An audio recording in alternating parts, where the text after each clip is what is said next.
l'activité de langue. Les figures de style. Une figure de style, appelée aussi figure de rhétorique, est un procédé d'écriture, une manière d'écrire, qui permet d'exprimer les choses différemment de l'usage courant de la langue. Les figures de style pour l'écriture, pour bien comprendre, c'est comme les couleurs pour la peinture.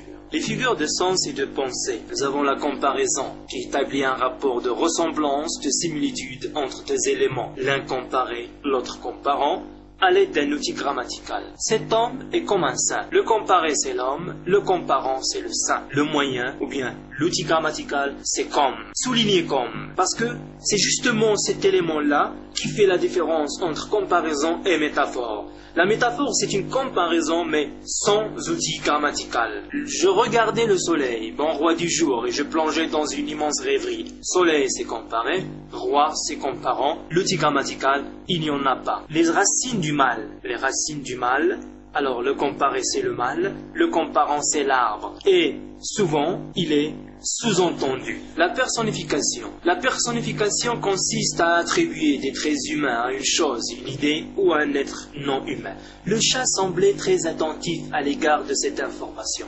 Être attentif à l'égard d'une information, c'est-à-dire écouter une information, c'est un trait humain. Un chat ne peut pas faire ça. Alors c'est la personnification. La périphrase. La périphrase consiste à exprimer une chose par une phrase au lieu de l'évoquer directement. Alors je vais dire par exemple, c'est le temps d'aller prendre un peu d'air dans la cour. Au lieu de dire tout court, c'est la récréation. Ce procédé-là, c'est la périphrase. L'hyperbole ou l'exagération, c'est utiliser des termes exagérés pour exprimer une chose. Un bruit a réveillé un mort, pour dire qu'il s'agit bien d'un bruit immense. Donc c'est une sorte d'exagération. Un bruit qui fait réveiller un mort, ça devrait être un bruit immense. La litote. La litote consiste à dire moins pour suggérer davantage. Ce garçon n'est pas bête. Pour insinuer, il est intelligent.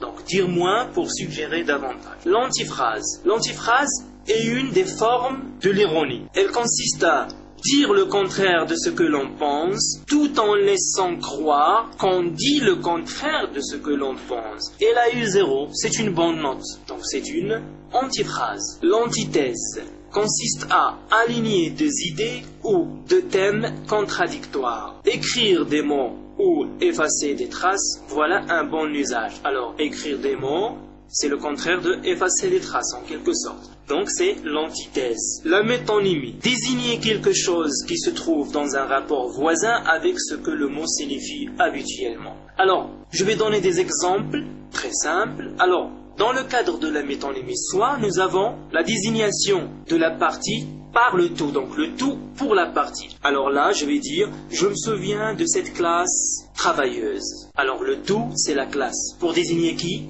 La partie ou les parties, les élèves. Très bien. Alors le contenant pour le contenu. Un exemple, boire un verre. Alors boire un verre, le verre c'est le contenant, mais il désigne le contenu, qui est le liquide, la boisson d'elle-même. Nous avons le troisième cas, la cause pour l'effet. Elle n'a pas pu venir, il fait froid. Alors là, j'ai évoqué le froid qui est une cause pour désigner l'effet qui est la maladie. Donc, au lieu de dire « il ne va pas venir, il est malade », j'ai dit « il n'a pas venir, il fait froid ». La synecdoque, c'est une métonymie qui désigne un lien d'inclusion, c'est-à-dire la partie pour le tout.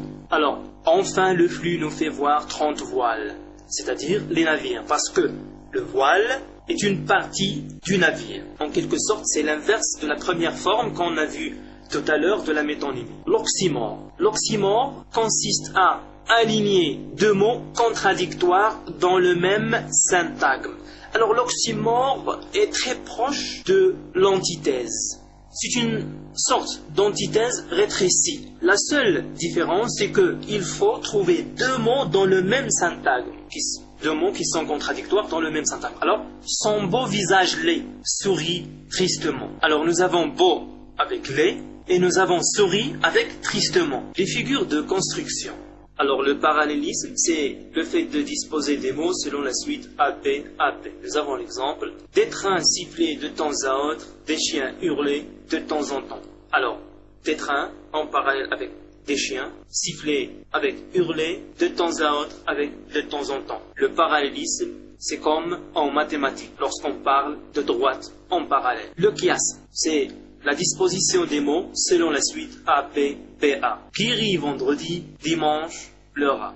Alors, rit va avec pleura, vendredi va avec dimanche. L'anaphore. Plusieurs stylistes considèrent que l'anaphore ne fait pas partie des figures de style, mais l'on va quand même l'introduire ici. Alors, l'anaphore est une reprise d'un mot ou d'un groupe de mots, lui-même ou par le moyen d'un pronom. Exemple, Rabat est la capitale culturelle. Rabat, la capitale administrative, elle est formidable. Alors, nous avons une reprise par le même mot, Rabat, mis en rouge, et enfin, la reprise par elle, le pronom personnel. Alors, comme je l'ai dit tout à l'heure, l'anaphore ne fait pas partie des figures de style, mais on l'a introduit ici parce qu'elle crée un effet d'insistance, de force, etc. L'accumulation, c'est le fait d'ajouter des mots synonymes, des mots qui sont synonymes, pêle-mêle dans une structure. Alors nous avons un exemple, en fait, de « il était fou ». Un peu aliéné. Il discutait, parlait, dialoguait. Alors, vous constatez que fou,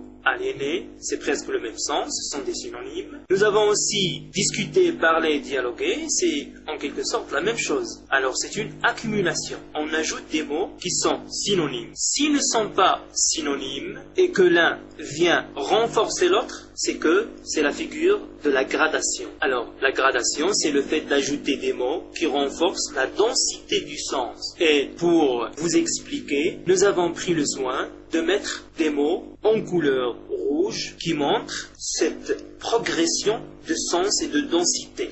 Alors, elle avait peur, elle paniquait, elle vivait la terreur. N'était-elle pas effrayée?